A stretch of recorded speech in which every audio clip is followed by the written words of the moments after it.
I was reading a study that was saying a teenager today has access to explicit images than a king had in the 1800s. Absolutely. You just go to Google and you search whatever you want. Yeah. Voila. Yes. So, the sex talk. When does it start?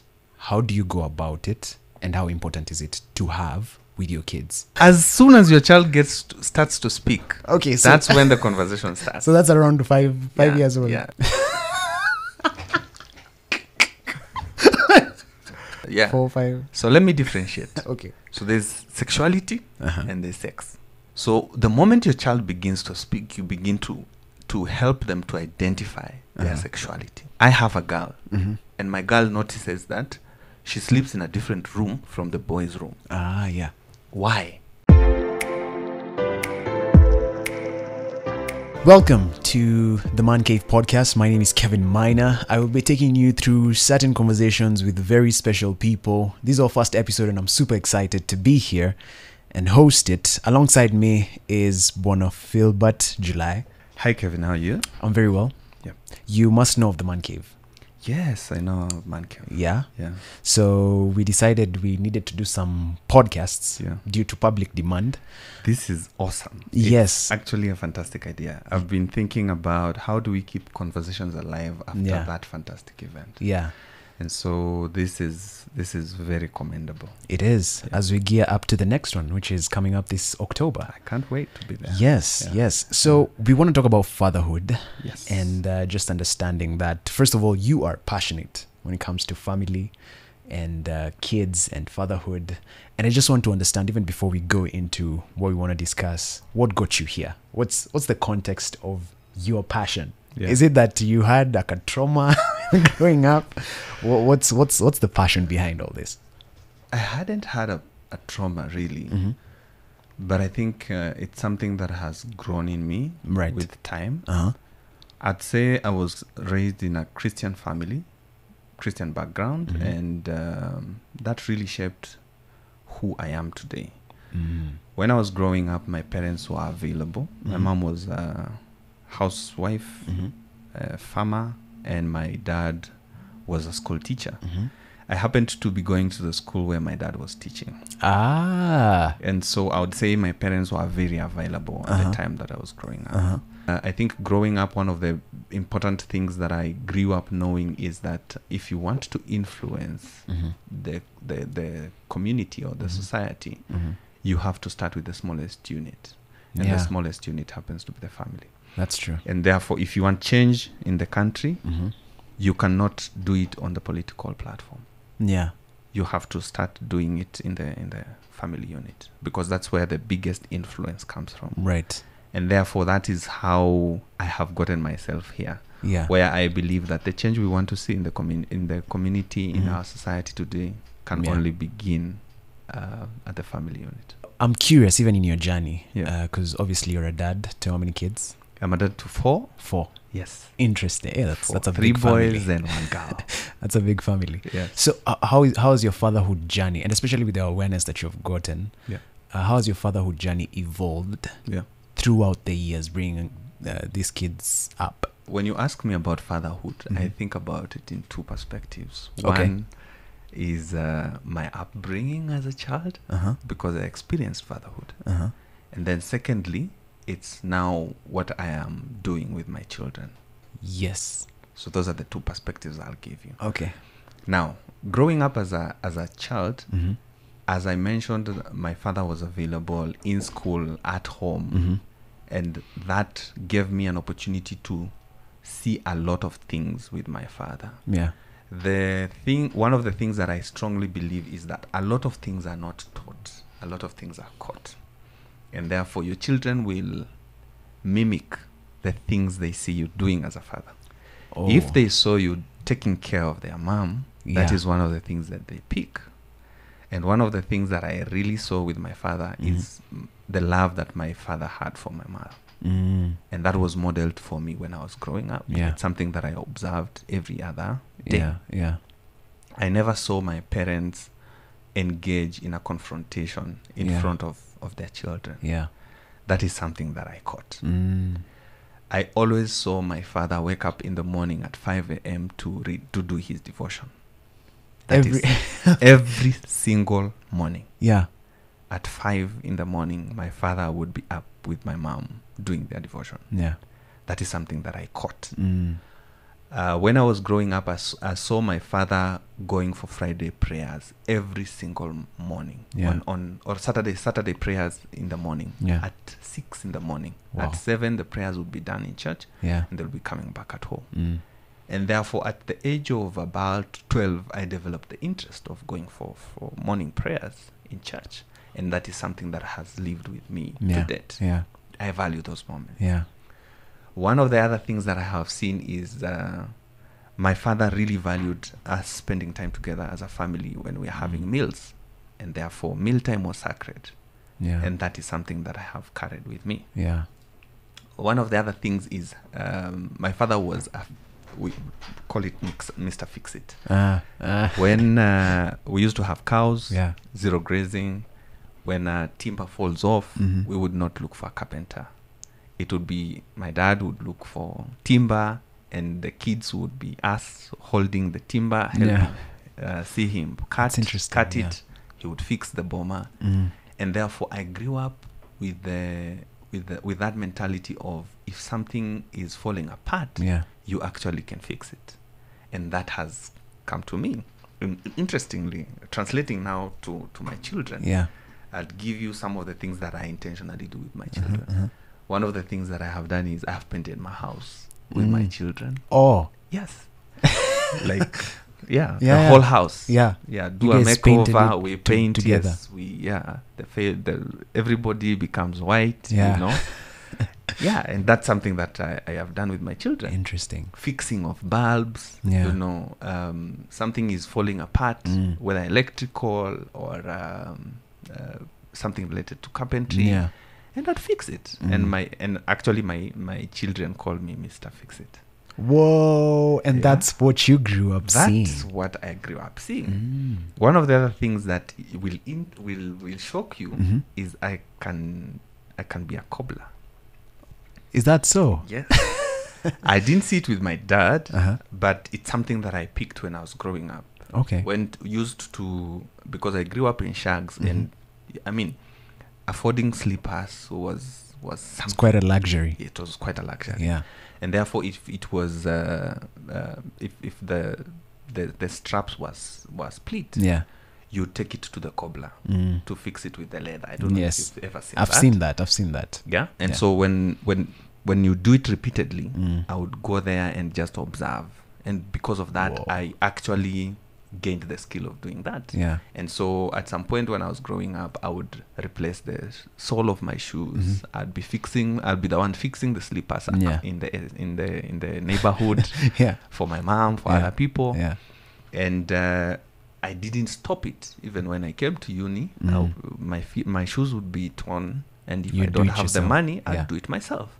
And therefore, my children have seen me do shoes. Yeah. They have seen me fix things. Yeah. And that is a value because it's life skills. Yeah. It helps them to be able to live anywhere. So one of the things that I also observed from my parents, my mom used to cut my father's hair. Wow. At home. Yeah.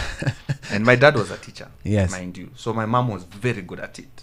Like you would not know. She would use a razor and a comb before the machines became popular. Yeah, you understand. The hair would modern.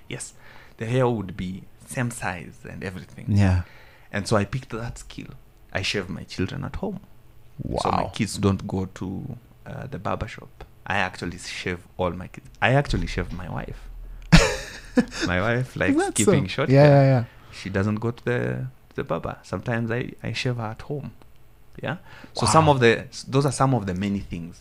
The other thing that I try to model with my children based on now fatherhood is to show them that there is no job for a female or a male. Yeah. I cook in the house. Yeah. I actually taught my wife how to cook chapatis. When I was getting married, my wife didn't know how to cook chapatis. Okay. I'm the one who taught her. Interesting. Yeah. And I cook with my kids. So we look for recipes. We fix them at home. and we wash utensils. I show them. I mop the house, and are you being serious? Everything. Yes, I wash the car with my children because these are life skills. They need these things to survive. Yeah, and so that is some of the things that I'm modeling for my children. Wow, that's amazing. And the greatest, of course, is to love their mother. Yeah, I believe that the experience that children get as they grow up really influence how they are going to behave in the future, and I know we will talk about that as we proceed. Interesting. Yeah. So I can tell from the get-go, action speaks louder than words. Absolutely. And for parenting, absolutely. It's the tiny things that you go up and beyond to do. Things you do. That you model for them. Yeah. Because I not imagine... what you say. Exactly. I imagine even when your dad was doing all these things, it was not apparent to you that you were learning something. No. It's after, in hindsight, when you realize. It's in hindsight. Wow. Yeah. That's what was happening. Yeah. What do you think are some of the challenges facing most fathers in various homes? Yeah. There's always a similar narrative. I barely see my dad. We're not that close. Yeah. Yes, we know he's the head of the family. He provides, he comes at home, but we don't talk. We don't have a relationship. Yeah. What do you think are some of those common challenges that are affecting various homes? Dealing with family issues, dealing with family challenges. Yeah. And I think every father would go through that. Sometimes it's processing loss. Sometimes it's processing relationship challenges. Yeah. You could be going through a relationship challenge with your wife. You could be going through a relationship challenge with your neighbor, with your brother. Yeah. And those are real challenges. Yeah. How do you deal with those? Then we have identity crisis. This is something that is not only affecting fathers, but it's also affecting many of us in the society. Yeah. Does that adult know who they are, even as they raise their children? Yeah. Is that something that fathers actually deal with? It is yes. Because you'd imagine I imagine even as I'm thinking about my dad. Yeah. He has everything figured out. So that's an interesting. And that is a fallacy, because I tell you, many of us still grapple with the question of what is my purpose for existence? Yeah. And it is a good thing that someone should discover that when they are young. Right. But if you never discover it, it will be something that you will continue to seek. So do you ever discover it, or do you just continually seek it? And in that case, how do you discover it? You discover it. You have to discover it. And it is something that we will talk about. Because I think one of the most important inheritance that I think that a father should give their child is to help them to have an identity. Yeah. To have a purpose in life. And it is very critical, because it helps the child to have a sense of direction, even as they grow up, to know who they are, and to know how to deal with life's challenges. Another one is pressure to match up. Yeah. You went to school with some guys. They turn out very well. You don't. And when you look back, you're like, how did I get here? Yeah. What did I miss? Yeah. You understand? Yeah. The other one is struggle with your own shortcomings. Yeah. You're a human being.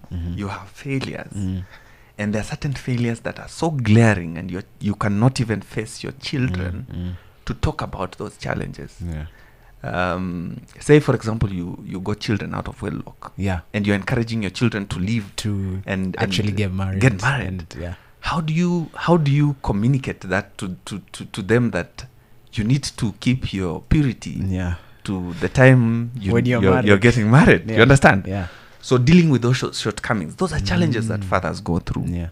Work-life balance. You have to raise it's a big one. Support for your family. You have to meet the needs. Mental wellness. There are people who are going through stuff based on how they grew up, also based on the pressures of life. Yeah. And these continually are things that we continue to face. We talked about dads and the pressure of the work-life balance. Yes. You have clearly stated here that you paint with your kids, you shave their heads, you do a lot of activity with them. Yeah. How does that happen? You have a demanding job, obviously. Yes. Here we were just talking about it before we went live. Yeah. How do you balance that as a dad?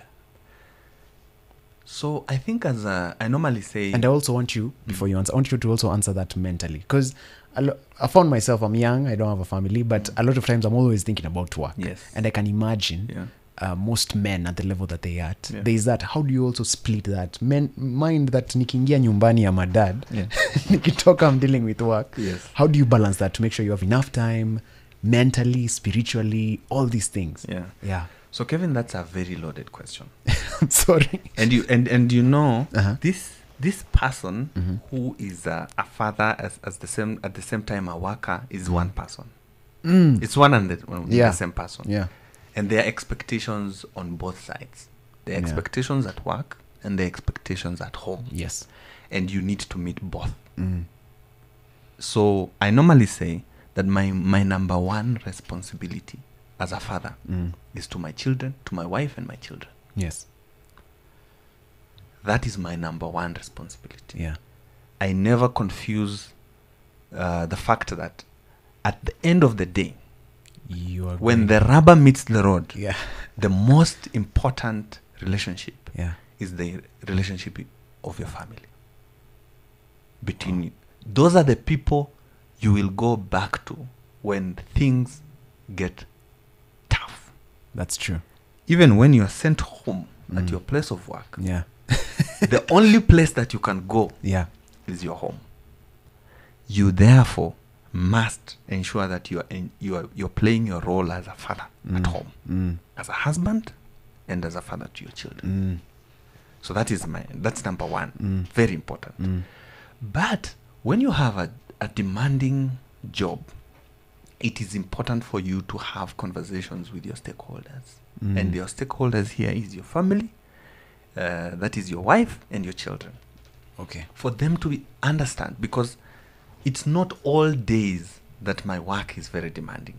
I'll tell you, Kevin, as a fact, there are times that I work late at night. Yeah. But it's not every day. You understand?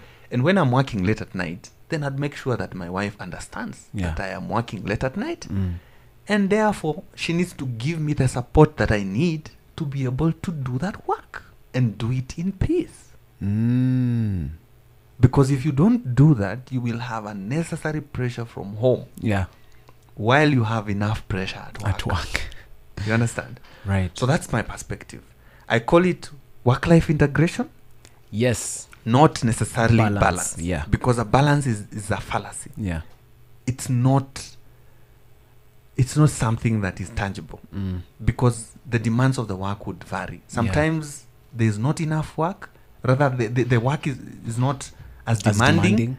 And therefore, there are seasons where... Yes. And there are seasons where it's very demanding and you're required to be there. Yeah. And therefore, for people who travel a lot, this is one of the things that I do. So, for example, I have a lot of trips because we have events out of town. Yeah. I'd actually consider going with my family. Yeah. The company will pay for me. I'll pay for my wife and my children. Yeah. And we go and hang out. That's smart. Yeah. Integration. So, yes.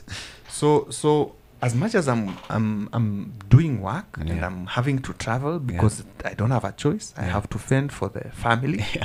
But we can as well use that same resources that we are getting to continue to build our bond. So how do we take advantage of that trip? Yes. You know, and make it a family thing. And I'll go and do my work. Yeah. And when I come back to the room, I have my family with me. Yeah. Yeah. So obviously, speaking to you, communication is a big part. Communication of your family unit. Very important. Huge part. Yes. There's one segment of communication that parents struggle with. Yeah. The sex talk. Yes. And I'm going to throw it in there just to understand from your perspective, because you've talked a lot about kids feeling safe to always come back to you. Yes. And the world right now is super overloaded with a lot of information. There's a lot of resources just by having your mobile phone around. Yes. I was reading a study that was saying a teenager today has access to explicit images than a king had in the 1800s. Absolutely. You know, you just go to Google and you search whatever you want. Yeah. Voila. Yes. So, the sex talk. When does it start? How do you go about it? And how important is it to have with your kids? So it starts as early as when your child begins to speak.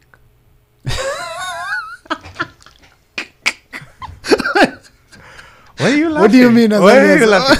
Okay. As soon as your child starts to speak, okay, so that's when the conversation starts. So that's around five years old. Yeah. 4 or 5. So let me differentiate. Okay. So there's sexuality and there's sex. Oh, right. Very important. Yeah. So the moment your child begins to speak, you begin to help them to identify their sexuality. Right. You begin. So for example, I have a girl, and my girl notices that she sleeps in a different room from the boys' room. Ah, yeah. Why? Why does she sleep in a different room than the boys' room? Yeah. Then you'll also notice that when they go for swimming, they wear differently and she wears differently. Yeah. So that is a sexuality conversation, because you're beginning to help your child to understand that you're a girl. Yeah. These are some of the things that girls do. These are some of the things that boys do. So that, for me, is the beginning of the sex conversation. Right. Because at that point, that is when you begin to explain to your child some basic rules and principles around how to handle themselves. And I'll give you a specific example. You're going to be telling your child, so for example, when they go for swimming, why is it that they don't swim naked? So you begin to explain to them what is under that pant, what is under that is private. Yeah. And what is private is not supposed to be seen by someone else. Yeah. At a young age, that is age appropriate. Yes. And so you don't take it further than that. And as they continue to grow, they begin to notice other things, and they will have conversations with you. If you have built an environment. So I'll give you an example. I'll give you an example of one of my friends, and I believe I have permission to share this. Yes. Whose child was 6 years old. Yeah. She runs into the house and asks the father, "Dad, is it true that your penis is so big?" Okay. So you see, when you ask such a question as a father, first of all, you need to be calm. Yeah, because like, where did you hear that? Yeah. Yes, you need to be calm. Why? Because you want to get more information. Where did you get this from? Yeah. Before you begin to react, of course you are asking yourself, where is this guy? Yes. Who is this person who would give my daughter such kind of an information? Of course you want to ask yourself that question, but you need to be very calm. Why? Because if you overreact, your child will close up and they will not give you more information. Yeah. And therefore you need to be very calm. So this father, it's good to hang out with people with wisdom. Wisdom, yeah. Yeah. So he was very calm. So he asked, "Where did this come from?" He said, "Yeah, it came from so and so." And yeah, he said that you have a big penis. Is this true? And why is that? And it is so good that this father was having a conversation with an older person 2 days before. And they had encountered exactly such kind of a scenario. Yeah. And therefore he had an answer. And the example was, come on, give me your hand. And the daughter gives the gentleman her hand and asks, look at the size of your fingers. Yeah. How are they? They are small. Yeah. And then he says, look at the size of my finger. Yeah. And says, how are they?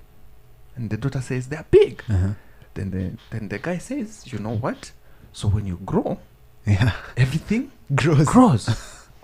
Yeah? Yeah. So it might be small when you're small. Yeah. But when you grow, it also grows. Yeah. And that is how everybody matures. And the conversation ended there. And the daughter was very happy with the answer and walked out of the room. But you see, if you didn't create a safe environment, that child will not come and ask you such kind of a question. It would actually... Because probably they'll be met with a slap. Yeah. So yeah, we're talking about fatherhood. If you're still listening to us, there's a question that I was told I should ask you. Yes. Young fathers who are getting into this. I get a lot of sense that for you to become a father, you also have to always seek to be at your best as a human being, so that you don't project. In fact, I get the sense of projecting, because I feel like a lot of fathers also sort of go wrong because they project frustration. So you also have to also foster yourself and make sure that you're good to go.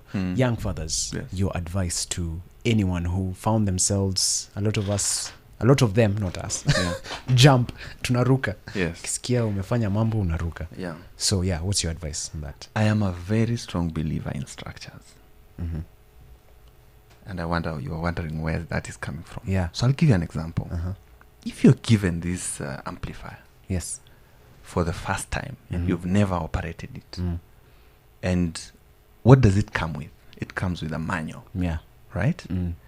It is only the manufacturer of this amplifier who knows every button and the function of every button.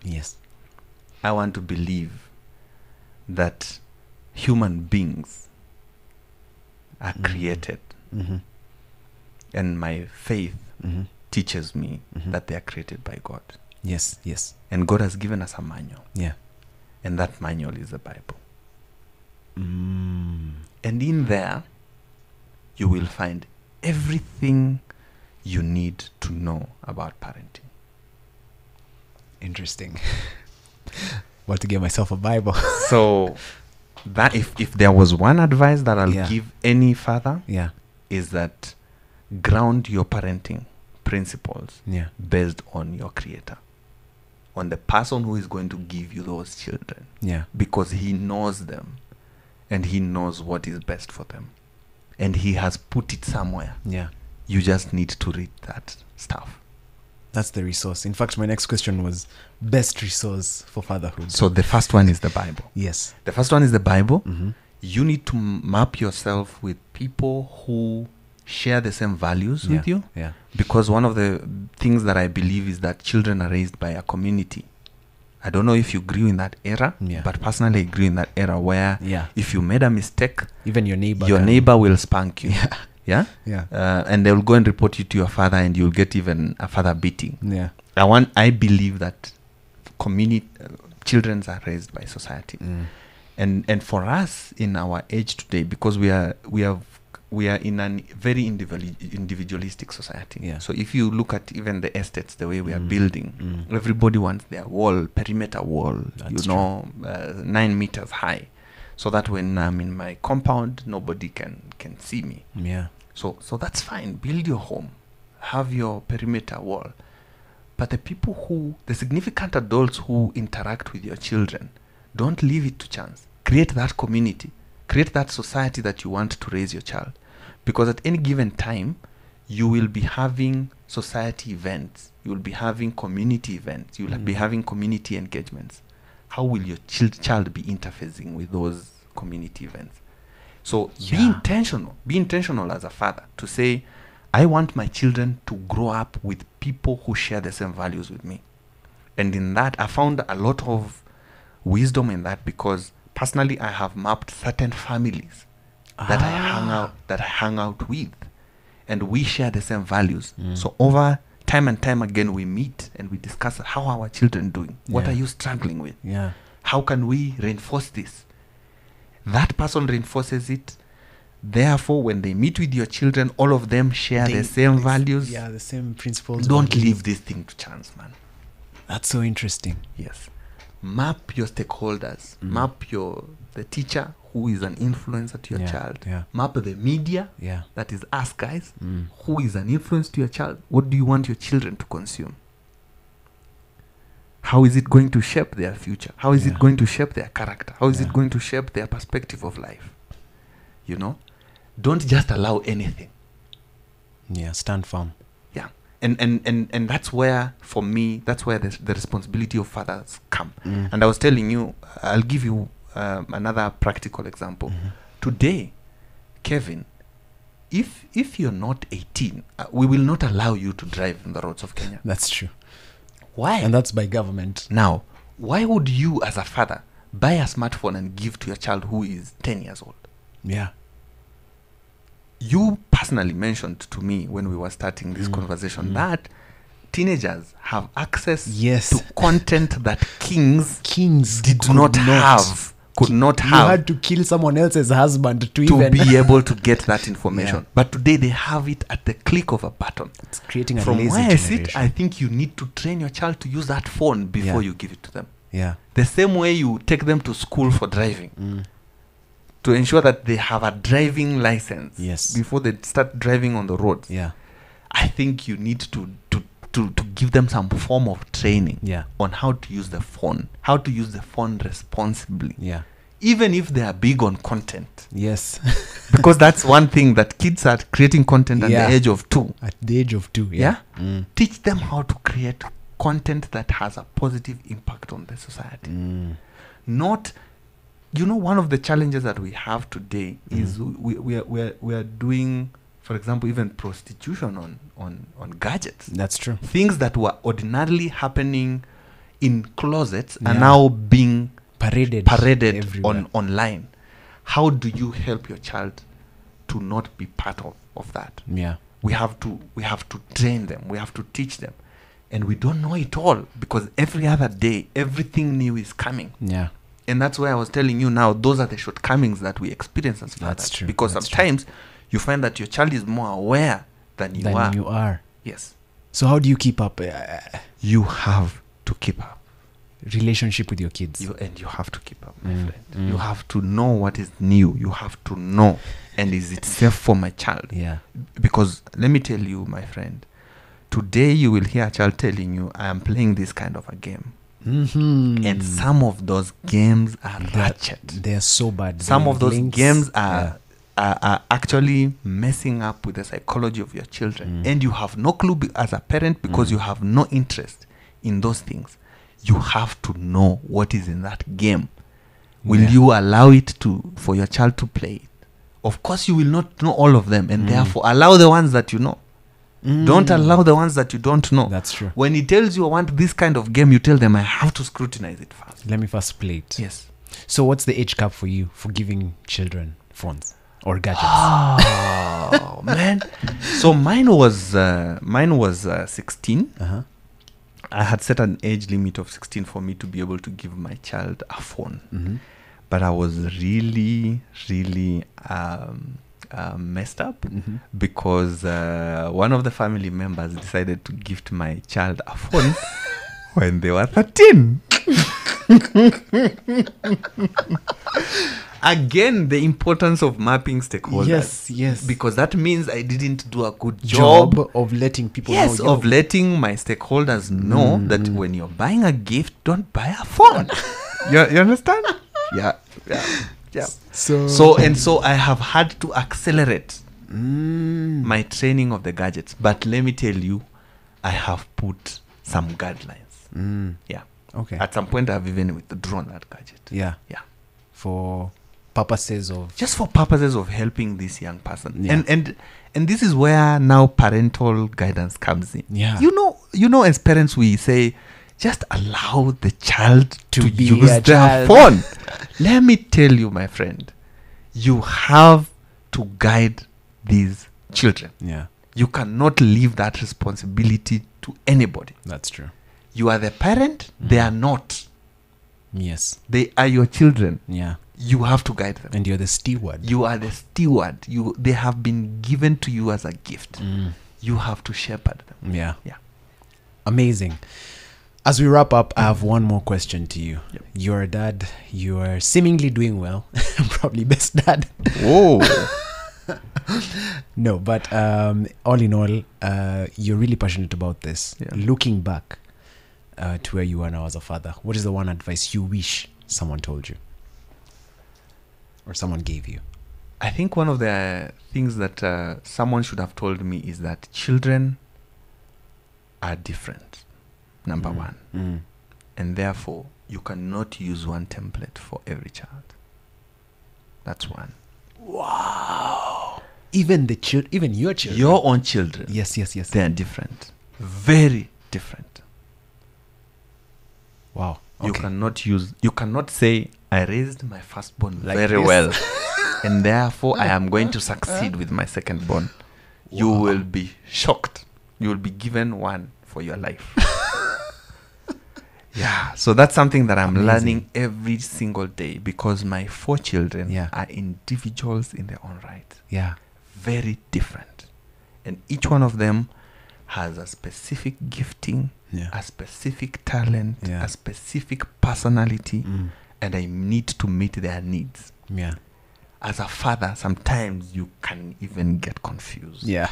To just try and figure this out. Yeah. But children are different. Secondly, someone should have told me that the demands of your children will be very different at different age sets.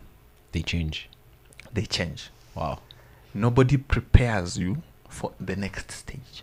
So I'll give you an example. The things that I'm dealing with my teenager. Yeah. I've read about raising of teenagers and everything. But the challenges are unique to me. To feel bad. To your context. To my teenager. Because my teenager is an individual and he's not like any other teenager in the world. He's a specific teenager. So yes, acquire the knowledge. Read about raising teenagers. Learn from other people. But you need to know that your child is unique, is an individual. And therefore, the way he will process teenagehood is not the same as what you read in the book.